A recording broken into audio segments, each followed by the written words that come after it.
Welcome to City Dice Sports season preview for the English Premier League. A new season is here, August 15. The action kicks off in the English Premier League. I'm excited. Can't wait to dive right into it. I'm going to start the preview with Manchester City. What does their season look like? What are the expectations for Pep Guardiola and his team?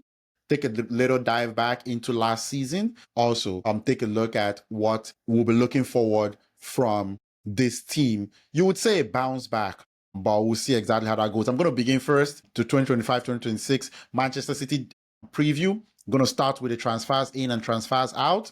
You know, that's pretty important. For Manchester City, they did a lot of their business early. There's still time in the transfer window for more action to go on for Manchester City, but a lot of their transfers were done in January and also early in the transfer window as well. We're going to begin in January.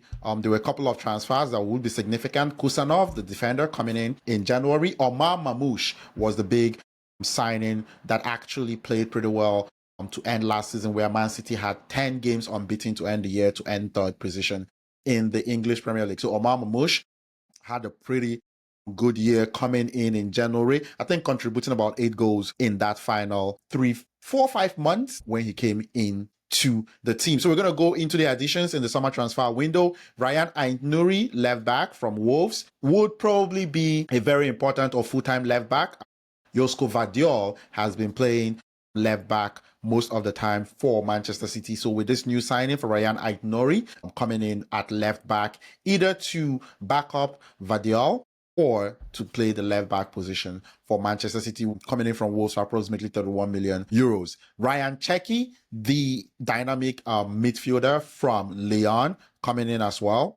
More of a winger than a central midfielder, but Ryan Cherki coming in from Lyon for about 30 million euros as well. Tijani Reinders from AC Milan, central midfield, would be more of a direct replacement for Kevin De Bruyne, who has departed on a free transfer to Napoli, the Serie A champions, Napoli in the Italian league. So Kevin De Bruyne now out of Manchester City, currently now with Scott McTominay and Romelu Lukaku in Napoli. Kyle Walker also gone after his loan spell at Milan to Burnley for a $5 million fee. Yan Koto, permanent transfer to Borussia Dortmund. So that will be the transfers for Man City so far. There's still time in the window for them to actually make adjustments or actually get new players in as well. Last season, you would call it a disappointing season for Man City. Started the season horribly, ended up going 10 games unbeaten in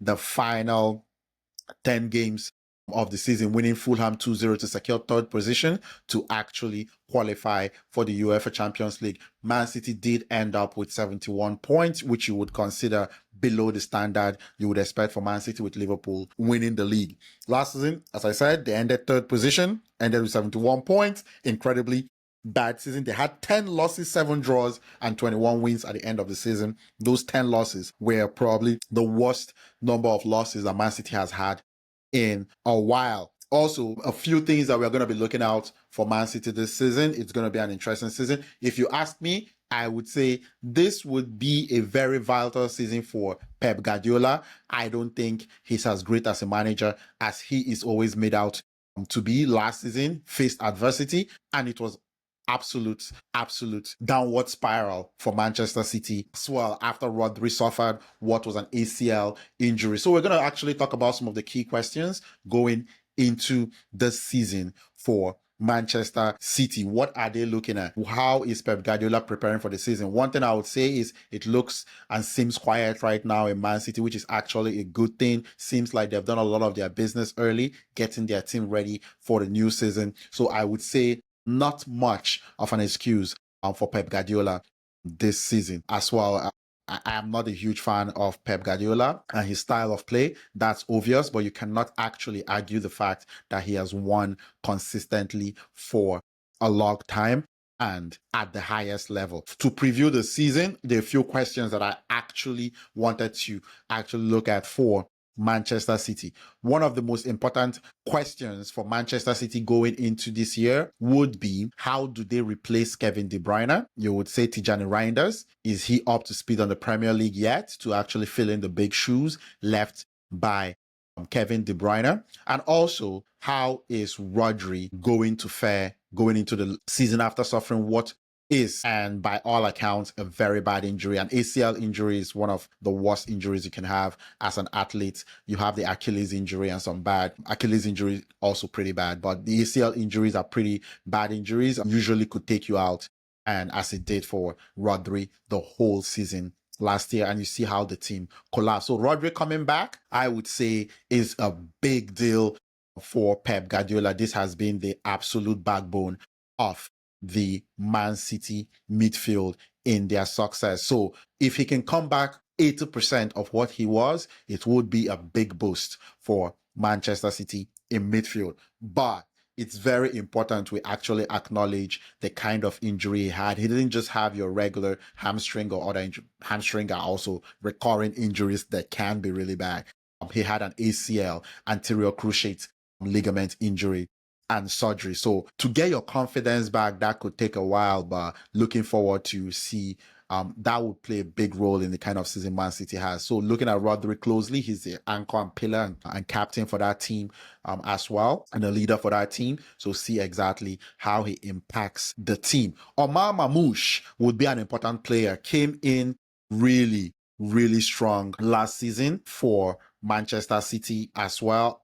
He had 8 goals in 22 matches, including the Premier League goal of the season. So that was really impressive for Omar Mamouche. This would be a very important player for Man City as well. Not that I'm stating the obvious. Erling Haaland, incredible centre forward for Manchester City, would be another very important player for them this season. He had 31 goals in 44 appearances, 22 in the Premier League, 8 in the UEFA Champions League, 1 in the FA Cup for Erling Haaland. So Erling Haaland will be a very important part of how Manchester City would actually, the kind of season we'll be expecting from Manchester City.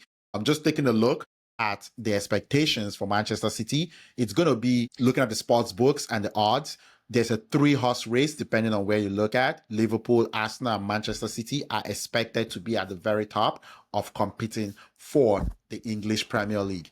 If you ask me, anything other than winning the league for Man City would be an absolutely disastrous season for them.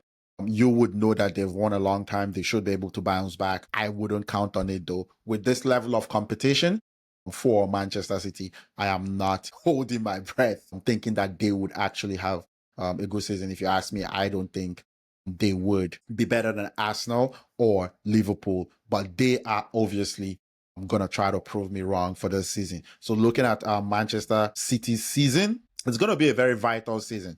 The De Bruyne no longer being in Manchester City is a big one, right? How do they adjust to De Bruyne kind of holding that midfield? Rodri was also an important one. We know he's coming back from an ACL injury. How does that team adjust? So it's going to be a fantastic year watching Manchester City, looking at how they actually progress over the course of the year. So gonna be taking a quick look at that, but just the things to know about Manchester City this year, I would say very importantly is their midfield.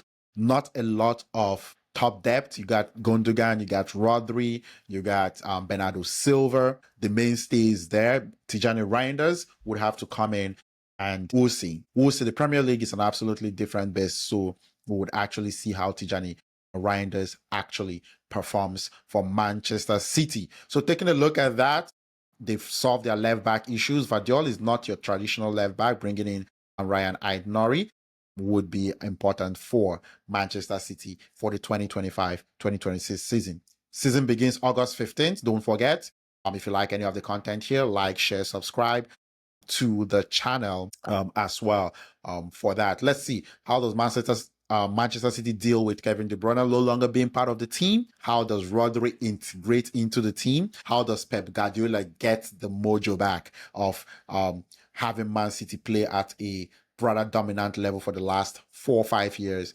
in the English Premier League? Those are the storylines for Manchester City for the year 2025. 2026 season. Let the season begin. My name is CT Dice. Can't wait for the season to kick off here in the English Premier League. Peace.